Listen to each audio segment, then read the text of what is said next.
কখনো কখনো জীবন আমাদের এমন এক পথে নিয়ে আসে যেখানে প্রতিটি পদক্ষেপ ভারাক্রান্ত মনে হয়। সব আশা যেন নিভে গেছে, স্বপ্নগুলো যেন ধূসর মেঘের আড়ালে হারিয়ে গেছে। হৃদয় বিষণ্ণ, মন একাকী, আর চারপাশে শুধু নীরবতা। এই মুহূর্তগুলোতে মনে হতে পারে সব শেষ, আর এগোবার কোনো উপায় নেই। কিন্তু নিরাশা চিরস্থায়ী নয়, এটি কেবল এক অধ্যায়, জীবনের এক ধাপ। নিঃশব্দ এই অন্ধকারের মাঝেও লুকিয়ে থাকে এক নতুন সূচনা।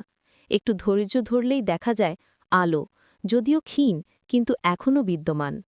তুমি যদি এই অন্ধকারকে নিজের শক্তি বানাতে পারো, তুমি শিখবে জীবন শুধু সুখের নয়, কিন্তু দুঃখ, ব্যর্থতা আর নিরাশার মধ্যেই লুকানো আছে শক্তি, সাহস আর নতুন শুরু।